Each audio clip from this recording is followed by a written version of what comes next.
என் பேர் பன்னீர். நான் Don Bosco polytechnic காலேஜில் ஃபர்ஸ்ட் இயர் மெக்கானிக்கல் இன்ஜினியரிங் படிக்கிறேன். என் பேர் ஓபேத். நான் டான் பாஸ்கோ பாலிடெக்னிக் காலேஜில் ஃபர்ஸ்ட் இயர் மெக்கானிக்கல் இன்ஜினியரிங் படிக்கிறேன். நம்ம டெய்லி யூஸ் பண்ணுற பார்க்குற பொருட்களோட சம் இன்ட்ரெஸ்டிங் ஃபேக்ட் பார்க்கலாம். வாங்க வீடியோக்குள்ளே போகலாம். ஓபேத், எனக்கு ஒரு சந்தேகம் இருக்குது. நம்ம தினமும் யூஸ் பண்ணுற க்ளூ ஏன் யூஸ் பண்ணிட்டு சீக்கிரமாக மூடிடணும்னு சொல்கிறாங்க? க்ளூ லிக்விட் தன்மை கொண்டது. அது வெளியில் காற்றுப்பட்டதும் கடின தன்மையாக மாறிடும். அதனால க்ளூ பாட்டிலுக்குள்ளே காற்று இல்லை, வெளியில் காற்று இருக்குது. அதனால க்ளூ யூஸ் பண்ணதுக்கப்புறம் டைட்டாக க்ளோஸ் பண்ணிடும். வேவ் ஓவனில் ஃபுட்டு ஏன் சீக்கிரமாக சூடாகுது? மைக்ரோவேவ் ஓவன் மைக்ரோவேவ் அலைகளால் ஆனது. அது ஃபுட்டில் இருக்க நீர் மூலக்கூறுகளை அதிர்வடை செய்து சீக்கிரமாக சூடாக்கிறது. சூடான டீயில் சர்க்கரை ஏன் சீக்கிரமாக கரைஞ்சிடுது? சூடான டீயில் அணுக்கள் வேகமாக நகர்றதுனால சர்க்கரை சீக்கிரமாக போட்ட உடனே சீக்கிரமாக கரைஞ்சிருது. ஐஸ் கியூப் தண்ணியில் போட்டால் மிதக்குது, இதே கல் போட்டால் ஏன் மூழ்கிடுது? ஐஸ் கியூப் தண்ணியை விட டென்சிட்டி கம்மியாக இருக்கிறதுனால ஐஸ் கியூப் தண்ணிக்கு மேலே மிதக்குது. கல் இதுவே டென்சிட்டி அதிகமாக இருக்கிறதுனால தண்ணிக்குள்ளே மூழ்கிடுது. நம்ம எழுதுகிற பேனால மைல் லிக்விடாக இருக்குது, எழுதும் போது எப்படி சீக்கிரமாக காஞ்சிது?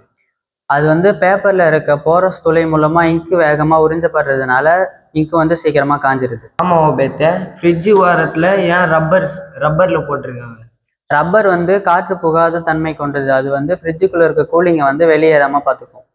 ரயில்வே தண்டவாளத்தை ஏன் இடைவெளி விட்டு போட்டிருக்காங்க? இரும்பு வெப்பமடைந்து விரிவடையக்கூடிய தன்மை கொண்டது. அது சம்மர் டைமில் அதிகமாக வெப்பமடைகிறதுனால அதிகமாக விரிவடையும். அதனால தான் கேப் விட்டுருக்காங்க. அந்த இடைவெளி மட்டும் இல்லைன்னா சீக்கிரமாக வளைஞ்சிரும். மழை பெஞ்சதுக்கு அப்புறமா மண் வாசனையாக வருது. மண்ணில் சில பாக்டீரியாக்கள் இருக்குது. அது மழை பெய்யும் போது ஜியோஸ்மின் என்ற ஒரு வாசனை திரவியத்தை உற்பத்தி பண்ணுது. அதனால மழை பெஞ்சதுக்கு அப்புறம் மண் வாசனை வருது. காற்று அடிக்கும் போது நம்மளுக்கு குளிருது, ஆனால் ஈரமான ட்ரெஸ்லாம் எப்படி சீக்கிரமாக காயுது?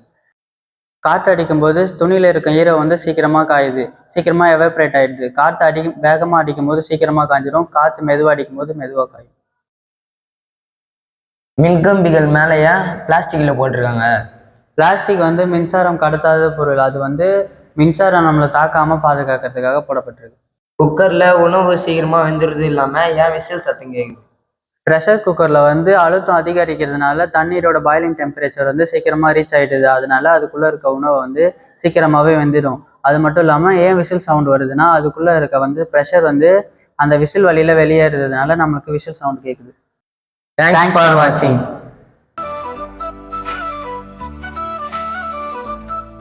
Don Bosco.